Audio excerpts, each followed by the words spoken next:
नमस्कार दोस्तों, स्वागत है आप सभी का एआर केमिस्ट्री में। दोस्तों, लास्ट क्लास के अंदर अपन ने डी ब्लॉक के जितने भी इलेक्ट्रॉनिक कॉन्फ़िगरेशन थे, इलेक्ट्रॉनिक कॉन्फ़िगरेशन जिसमें मैं ये कह दूं इलेक्ट्रॉनिक कॉन्फ़िगरेशन जिसमें मैं ये कह दूं 3D सीरीज का, 4D सीरीज का, 5D सीरीज का और 6D सीरीज का, इन तीनों सीरीज के इलेक्ट्रॉनिक कॉन्फ़िगरेशन के बारे में मैंने डिस्कस कर लिया था दोस्तों। ये था अपनी क्लास वाला जो मैं आपको बता देता हूँ। पिछली क्लास के अंदर जो हमने टॉपिक डिस्कस कर लिए थे वो सारे टॉपिक ये थे दोस्तों।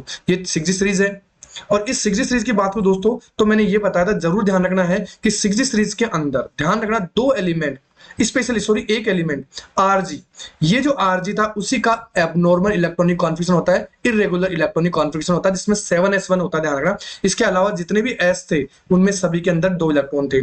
इसके पीछे मैं बात करूं दोस्तों 5D सीरीज के अंदर, तो 5D सीरीज के अंदर दो एलिमेंट थे, प्लेटिनम और गोल्ड। इनके अंदर 6s1 दो इलेक्ट्रॉन थे, यानी इन दोनों का अनियमित इलेक्ट्रॉनिक विन्यास था, इलेक्ट्रॉनिक कॉन्फ़िगरेशन था, अनियमित था।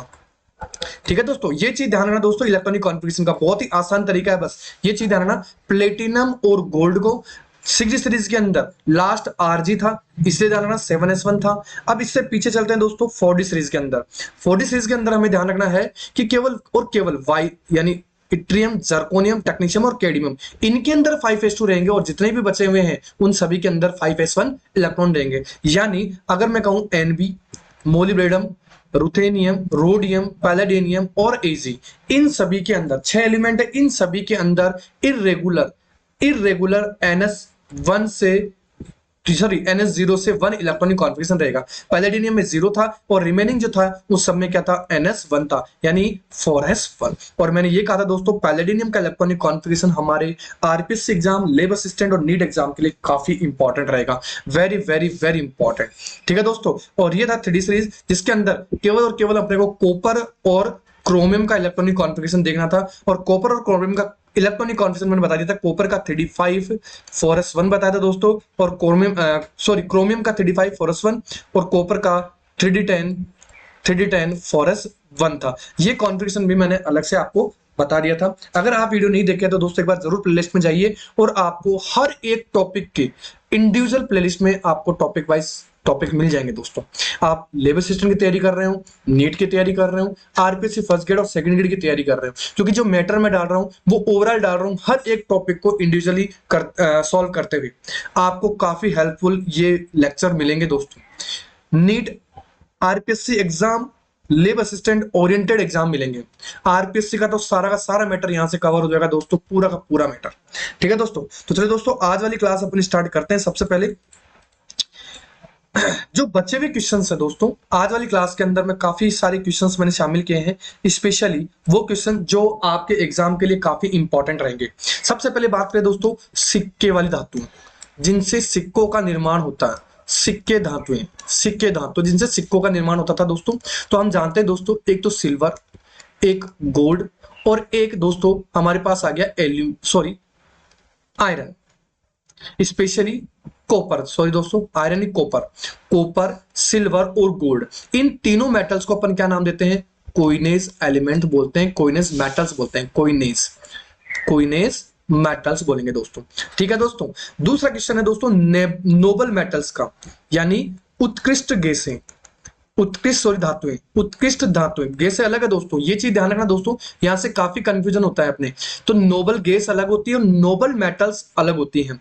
यहां इनको उत्कृष्ट गैसें भी कह सकते हैं, उत्कृष्ट गैसेस। और दोस्तों ये होती है अपने पास 18वें वर्ग के तत्वों की, 18वें ग्रुप के तत्वों की, helium, neon, argon, krypton, xenon और रेडॉन। ये ध्यान रखना दोस्तों। और ओजी, ये तो है नोबल गैसेस। लेकिन दोस्तों अगर मैं नोबल मेटल्स की बात करूं तो नॉन रिएक्टिव, या मैं कह दूं लीस्ट रिएक्टिव, यानी बहुत ही कम रिएक्टिव गैसेस, मैं कह दूं लीस्ट रिएक्टिव, सॉरी गैस की जगह मेटल बोलना दोस्तों, लीस्ट रिएक्टिव मेटल्स जो बहुत ही कम क्रियाशील हो, बहुत ही कम क्रियाशील धातुएं हों, वो सारी क्या है दोस्तों अपने पास नोबल मेटल्स है, स्पेशली गोल्ड और प्लेटिनम। ध्यान रखना दोस्तों, very very important. Noble metals और नोबल गैसेस में काफी सारे बच्चे कंफ्यूज होते हैं, तो इस कंफ्यूजन को दूर कर लीजिएगा, ये क्वेश्चन अपने एग्जाम में मिलेगा दोस्तों। अब बात करते हैं ऑर्डर ऑफ कंडक्टिविटी की दोस्तों। देखिए दोस्तों, सबसे बेस्ट कंडक्टर है वो अपन बात करते हैं सिल्वर की, फिर बात करते हैं अपन कॉपर की, और फिर बात करते हैं अपन गोल्ड की, और लास्ट में अगर आप चाहें तो दोस्तों एल्यूमिनियम दे सकते हो। ये अगर आपको ऑर्डर मिल जाए दोस्तों तो ये ध्यान रखना कि ये अपने पास कंडक्टिविटी का यानी चालकता का क्रम होता है। किसका? चालकता का क्रम। अब देखिए दोस्तों इसके आगे बात करें, अच्छा ये भी ध्यान रखना दोस्तों, जो गोल्ड है वो 22 कैरेट शुद्ध होता है, लेकिन अगर मैं गोल्ड की ज्वेलरी की बात करूं, आभूषण की मैं बात करूं, तो ध्यान रखना दोस्तों 22 से ये 21 कैरेट का बनता है। याद रखना कई जगह 20 कैरेट भी हो सकता है। ये जो 20 और 21 का कैरेट का डिफरेंस आ रहा है वो आ रहा है दोस्तों, यानी जो अदर जो धातुएं हैं इनको मैं बोल दूं दूसरी धातुएं, अदर धातुएं, जैसे स्पेशली कॉपर का मिक्सचर होता है, और इसको अपन बोल सकते हैं दोस्तों कि ये जो मिक्सचर होता है इसको अपन बोल सकते हैं एलॉय। क्या बोल सकते हैं दोस्तों? एलॉय अपन बोल सकते हैं। ठीक है दोस्तों, याद रखना गोल्ड 100% प्योर होता है 24 कैरेट के अंदर, सॉरी 24 कैरेट, कितना? 24 कैरेट का होता है, और इसके जो ज्वेलरी बनती है दोस्तों वो 22 यानी स्पेशली तो 22 कैरेट के बोलते हैं अपन जो मार्केट में खरीदते हैं, और उसमें कॉपर मिलता है दोस्तों। याद रखना प्योर फॉर्म में जो गोल्ड होता है उसकी ज्वेलरी कभी नहीं मिलती है, वो मिलता है 24 कैरेट के अंदर। कितने? 24 कैरेट के अंदर। नेक्स्ट अपन बात करते हैं दोस्तों ऑर्डर ऑफ डेंसिटी, काफी इंपॉर्टेंट क्वेश्चन दोस्तों। डेंसिटी की बात करें तो यहां पर आयरन की डेंसिटी कम होती है निकल और कॉपर के कंपेयर में। ये मैंने ऑर्डर लिया है कि क्या पता अपने को एग्जाम में ऑर्डर बेस्ड क्वेश्चन मिल जाए। तो गोल्ड की यहां जो डेंसिटी होती है इन सभी में सबसे ज्यादा होती है दोस्तों। अब देखिए दोस्तों मरकरी की मैं बात करूं दोस्तों, तो मरकरी ध्यान रखना डी ब्लॉक का एक ऐसा तत्व है जो गैसेस सॉरी लिक्विड अवस्था में प्रेजेंट पाया जाता है, यानी द्रव अवस्था में पाया जाता है। तो वो कौन सा है दोस्तों? मरकरी है। मरकरी द्रव अवस्था में पाया जाता है और इसका मेल्टिंग पॉइंट काफी कम होता है, लगभग माइनस के 30 डिग्री सेंटीग्रेड, 38 डिग्री सेंटीग्रेड के लमसम। तो ये ऑर्डर हमें याद रखना है, किसका है ये? डेंसिटी का ऑर्डर है।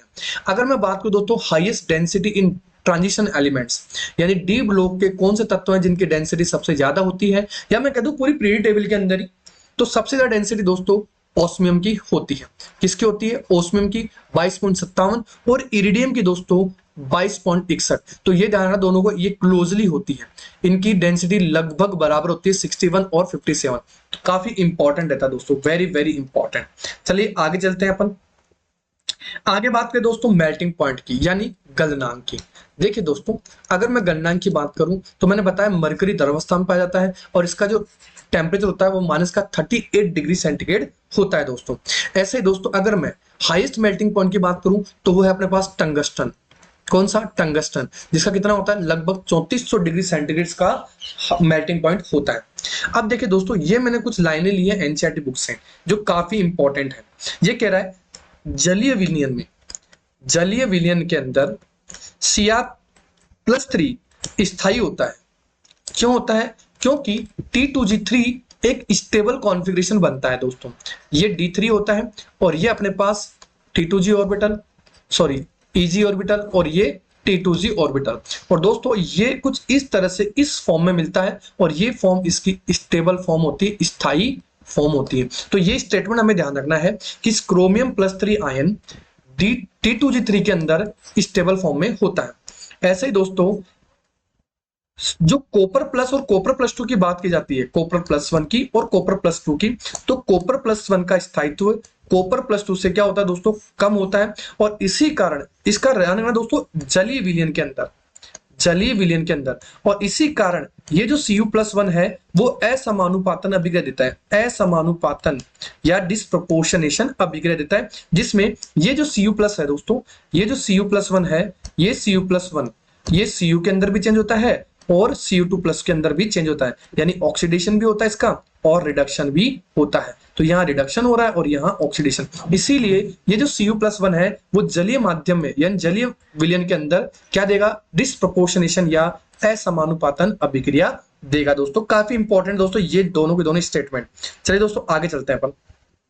हाईएस्ट ऑक्सीडेशन स्टेट जो कि रुथेनियम और ऑस्मियम शो कर रहा है। ऐसे दोस्तों डी ब्लॉक की अगर आपसे पूछा जाए कि मोस्ट कॉमन ऑक्सीडेशन स्टेट कौन सी होगी, तो दोस्तों ये हो जाएगी +2 ऑक्सीडेशन स्टेट। ध्यान रखना लेंथेनॉइड्स की बात की जाए दोस्तों, लेंथेनॉइड्स या ए ब्लॉक एलिमेंट्स की बात की जाए तो लेंथेनॉइड की स्पेशली +3 ऑक्सीडेशन स्टेट कॉमन या सामान्य ऑक्सीडेशन स्टेट थी, लेकिन डी ब्लॉक की ध्यान रखें दोस्तों तो +2 ऑक्सीडेशन स्टेट क्या है, +2 oxidation state common oxidation state है। इसी तरह दोस्तों अगर मैं 3D सीरीज की बात करता हूं, 3D सीरीज की मैं बात करता हूं दोस्तों, तो यहां जिंक केवल और केवल जिंक है जो केवल और केवल एक ही टाइप की ऑक्सीजन स्टेट +2 शो करता है दोस्तों, कौन, जिंक। ऐसे ही दोस्तों अगर मैं कॉपर की बात करूं तो कॉपर +1 के अंदर और कॉपर +2 के अंदर पाया जाता है। ऐसे अगर मैं बात करूं स्कैंडियम के अंदर तो स्टेबल की बात करूं दोस्तों, स्कैंडियम केवल और केवल +3 ऑक्सीजन स्टेट के अंदर ही पाया जाता है, वेरी वेरी इंपॉर्टेंट। इसी तरह चलते हैं दोस्तों कि जो मरकरी है उसको किस फॉर्म में या किस कंटेनर में ट्रांसपोर्टेशन के लिए यूज किया जाता है, तो वो कंटेनर किसका बना होता है ये हमें ध्यान रखना दोस्तों। वो कंटेनर दोस्तों हमारे पास आयरन का बना होता है, लोहे का बना होता है, आयरन का बना होता है। वो कंटेनर किसका बना होता है दोस्तों, कंटेनर बना होता है अपने पास आयरन का। यानी mercury is transported in the container made up by iron, यानी किसका बना हुआ होता है वो कंटेनर जिसके अंदर ये मरकरी ट्रांसपोर्ट की जाती है, वो है दोस्तों आयरन Fe का बना होता है।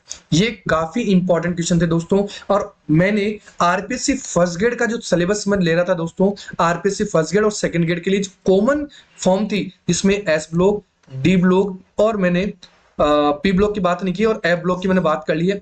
तो एफ ब्लॉक के अंदर मैंने डिस्कस करना है इनका इलेक्ट्रॉनिक कॉन्फ़िगरेशन अभी तक। तो डी ब्लॉक का अपने पास पूरा का पूरा 3D series, 4D series, 5D series और 6D सीरीज पूरे की पूरी डिटेल्स डिस्कस कर ली, इलेक्ट्रॉनिक कॉन्फ़िगरेशन और जितने भी छोटे छोटे क्वेश्चंस बनते हैं। इसके बाद में दोस्तों अपन डिस्कस करेंगे एफ ब्लॉक की, और फिर बात करेंगे अपन पी ब्लॉक की दोस्तों। तो कल जो मैं टॉपिक दूंगा दोस्तों वो लूंगा एफ ब्लॉक। एफ ब्लॉक का जितना भी पोर्शन है, स्पेशली जो 55 क्वेश्चंस अपने पास आएंगे आरपीएससी फर्स्ट ग्रेड के अंदर, सेकंड ग्रेड के अंदर, सेकंड ग्रेड के अंदर कम आएंगे, लेकिन दोस्तों ये मैटर आपकी पूरी की पूरी कंपटीशन एग्जाम के अंदर केमिस्ट्री को कवर करेगा, 100% कवर करेगा। आप पिछले वाले जितने पेपर्स है उनको उठा के देख लीजिएगा दोस्तों। ठीक है दोस्तों, चैनल पर नए हो सब्सक्राइब जरूर कर लीजिएगा और बेल आइकन को जरूर प्रेस करना ना भूलें। चलिए दोस्तों कल मिलते हैं एफ ब्लॉक के साथ, तब तक के लिए बाय, जय हिंद, जय भारत।